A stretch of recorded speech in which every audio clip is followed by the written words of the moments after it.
We had to check out. I had about 3-4 hours to waste, and I decided to do something productive to keep my nerves in check. So I just happened to take my car to an oil change place. And that, the oil change guy comes and gets me, takes me down underneath my car, and of course I'm going, oh great, this is all I need is car problems. How much is this going to cost me? Little did I know that when he took me down there, he turned me around, and there a foot from my face is this pipe, from the best I could reckon. I mean, it didn't belong there, with a pipe bomb. As the guy is showing me wires coming out that was headed towards my exhaust pipe, and he showed me the wires where they were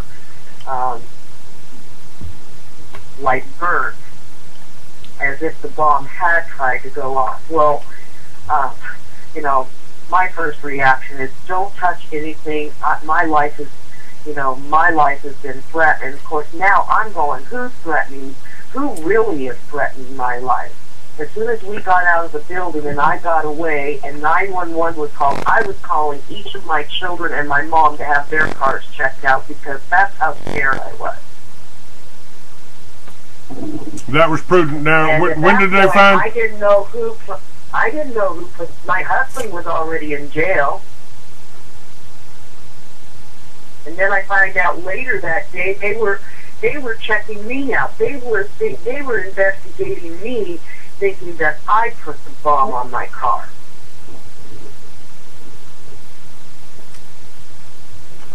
Wesley, what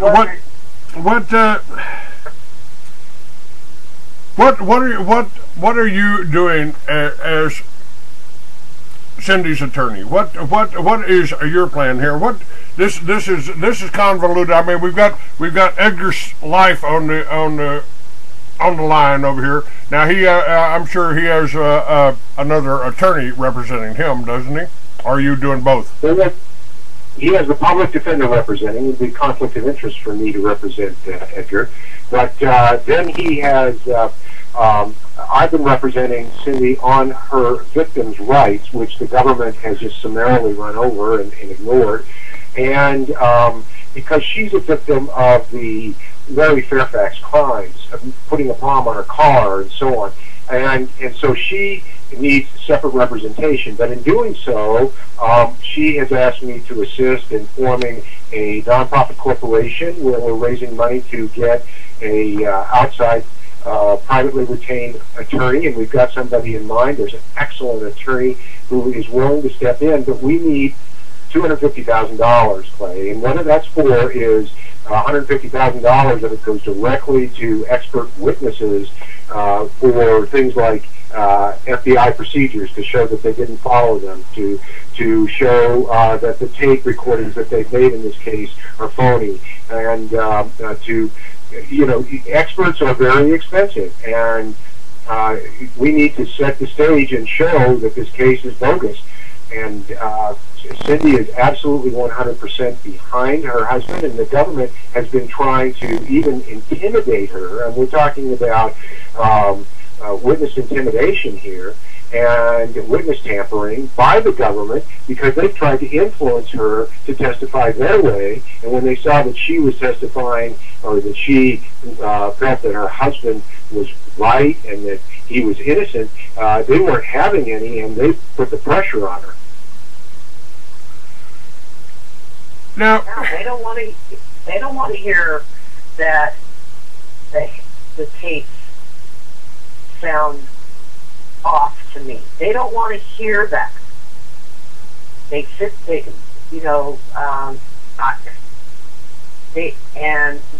done everything to lie. They've lied to me on several occasions about several things, and now they're turning on me, claiming that, I have all these pressures from all these groups, that I'm being influenced by, people like you, Clay.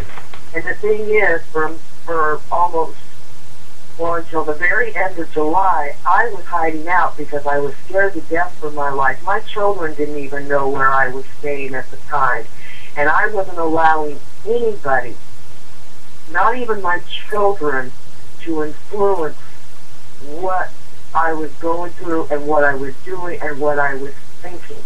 And the people that, like Hoyt and everybody that has stepped up to help me support my husband is because I have asked them to, because I know my husband is innocent. You know, and now they're also saying that they're claiming that I have Stockholm Syndrome, meaning that I identify with criminals. I don't identify with criminals. That is unacceptable on any ground from anybody. And, you know, I left my first husband because he threatened to go get a gun, shove it down my throat, and pull the trigger. And the difference is, I believed my first husband was going to do that. I will not stay around for something like that because that is unacceptable. My life is important to me. But my husband did not do this, and that is why I'm standing up. And that's why they're trying to tear me down. Because they thought I was going to be a cooperative witness. Well, I'm not going to let them railroad my husband into jail unjustly. You were on Rents last night. You're on my show today, and that'll be up on my website with the links with the I've sent out emails that have got the phone numbers for Wesley Hoyt. And but Wesley, they have what we're talking about here. I mean, I've witnessed this over and over again. Starting with Gordon Call, Randy Weaver, my friend Bill Cooper, who they murdered on a similar type setup, and they've tried to actually kill me. I know my phone was tapped and an accident arranged. I was kept in the hospital, drugged for 3 months for 3 broken ribs, and you know, $750,000 hospital bill later. My magazine's gone, my radio show's gone, and my family's gone. My wife wasn't as strong as Cindy. Isn't there? And I've gone to attorneys here, and well, we can't help you, Clay. We can't do that. This is slander. This is libel. Why can't you? Well, it would be a conflict of interest for us. Well, Clay, one of the things you've got to understand.